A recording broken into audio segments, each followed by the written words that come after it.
So my name is MaryAnn Loo, and that was my speaker turning off by itself. So I'm MaryAnn Loo.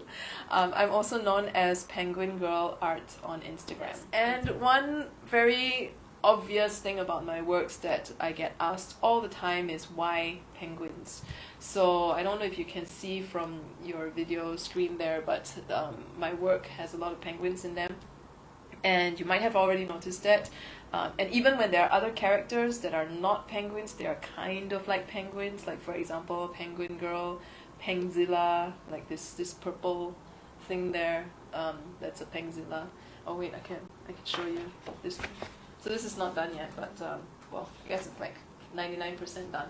But there, that is PenguinGirl. Okay, PenguinGirl, and Pengzilla.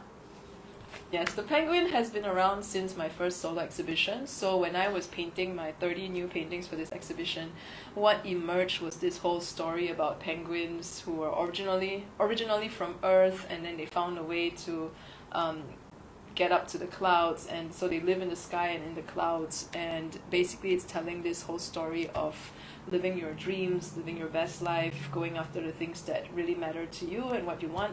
And it's really about possibilities, because the sky as an infinite, expanse of space is very symbolic of limitlessness and possibilities.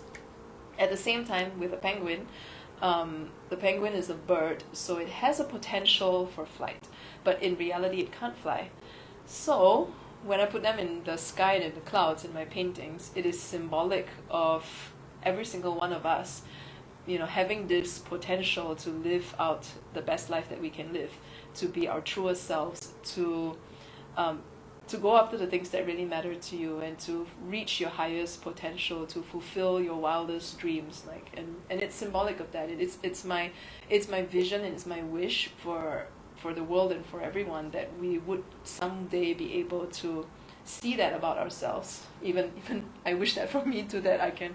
It's a continual work in progress to be able to see that about ourselves, and do something with that, or not just do something, but do the thing that you were meant to do, that only you can do. Like live the best life that only you can live. And then there's PenguinGirl. So she's been around on and off since 2014, and she's also kind of like my avatar.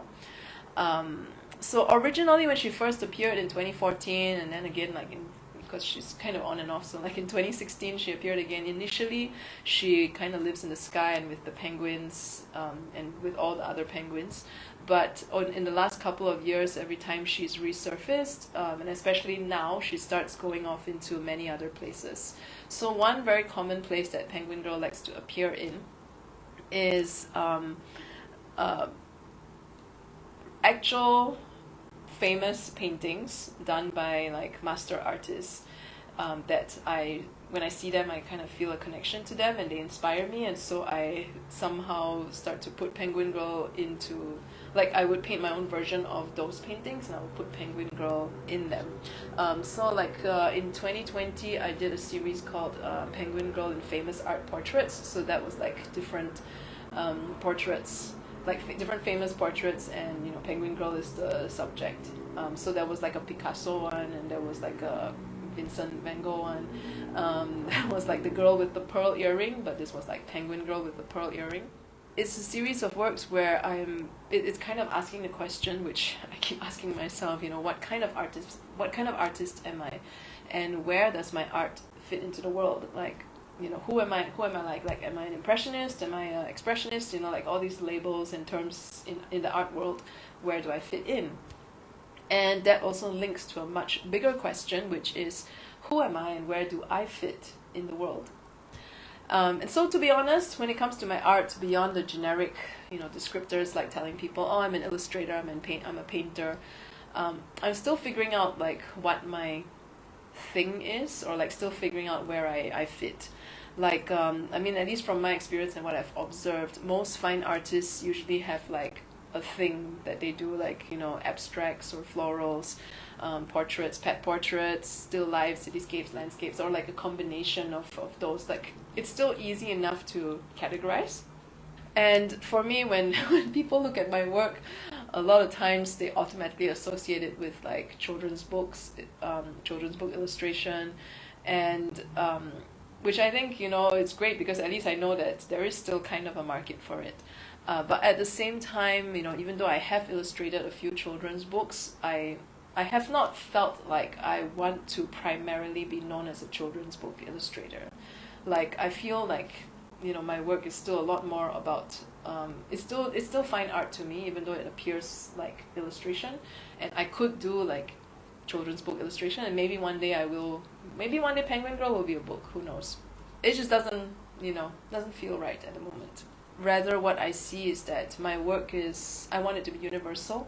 And I see that it is kind of universal because the works that I've done, the murals that I've done, they are works that can be enjoyed by people of all ages, and people can appreciate it on different levels. Like, kids will appreciate it in their way, adults would appreciate it in a different way, and the real fans, like, who really want to get into like the meaning behind all the art and everything, like, they would appreciate that too when I share more about that. And then as a human, on a personal growth journey, I've always kind of felt like the odd one out, kind of felt out of place, and like nobody really gets me. And for many, many years, I always wondered to myself, like, why am I not like everyone else?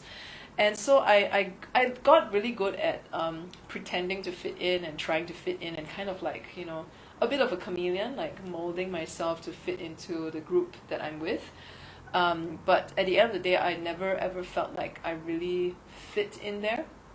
Like, I can fit at first, or maybe to an extent, but after that there's always something missing. So for many years I just kind of did that, without realizing that I was doing that, and trying to be what I thought others expected me to be, depending on the scenarios that I was in, depending on the groups I was in. And the thing is, even when I became an artist when I was 28 and I wanted to start, getting back into art again, I didn't know what I even wanted to paint or express. Like, I would just sit at the, in front of the blank canvas and the blank paper, and it would just be blank for a long time, because and then even when I finally managed to get myself to draw something, it's like, it's just not good enough. Not so much, in terms of the technical aspect of things, because I knew I had a lot to learn there, but it was more of the subject matter wasn't good enough. And I just didn't know who I was and what I wanted to express. So with my first solo exhibition, because I worked with a life coach, I also did some personal development work just before that. So I managed to sort out some of these things within myself. And that was also the start for me of like finding back all these rejected parts of myself. And I would say learning to embrace my weirdness. I have this saying recently, like, weird is the new normal. Like, everybody wants to be kind of weird now. I think that's just a trend in the world where people are starting to accept individuality a little bit more, accept uniqueness a bit more. But I feel that it's still kind of tricky, because if you're like too different from the crowd, you might still get some like weird looks or people misunderstanding or whatever. So I think it's a work in process, even the whatever's going on in the world. But for me personally, like, I struggle with embracing my weirdness. And even in the past few years as an artist, there were many times that I would end up painting or drawing what I think my audience wants to see, or what I think might sell. And also, there was this, I don't know why, but I had this kind of expectation on myself that I needed to be that like uplifting and inspiring, like in a certain way, like, live your dreams, like carpe diem, that kind of uplifting and inspiring. And in the past couple of years, I started to see that maybe I'm also more than just that. So yes, I have been evolving in my art once again, because as I evolve in my personal development journey, my art also shifts and changes. On the surface, they're still kind of cute, they're still colorful, because I like cute things and I like colorful things. But when you actually take a closer look at these characters like PenguinGirl and Pengzilla, they are really weirdos who don't fit in. And this is something I only recently realized about them. Okay, they are just these weirdos who don't fit in. Pengzilla, he is like a Godzilla penguin kind of hybrid, and there's this whole interesting story also on how this character came about, because it was through collaboration with other artists that happened. And he actually appeared first in my very first like stop motion animation film. So you see, I've done quite a few exploration as an artist. Yeah, and it's a very interesting and weird journey, I would say. And I guess I'm learning to embrace that it is just weird and it is what it is, instead of trying to make it into what I think it should be. I want to be in a more authentic place in connecting with you, in connecting with my work, and letting that work evolve on its own and also express what it needs to. I know it sounds very like frou-frou, but I guess it's kind of like, as an artist, I'm not just expressing my own ideas. I feel like in some ways it's also like there's this like, creative energy all around us, and I think as creatives and as artists, we channel that into different forms, and so it's not entirely just my work. For instance, it's all interconnected, and like even the work that I produce, it's a combination also of my experiences, of my interactions with people, of me even creating this art group, of me traveling and painting murals. Like everything that I come into contact with goes into these works, and I want to do that justice and not try to force it to be what I think it should be.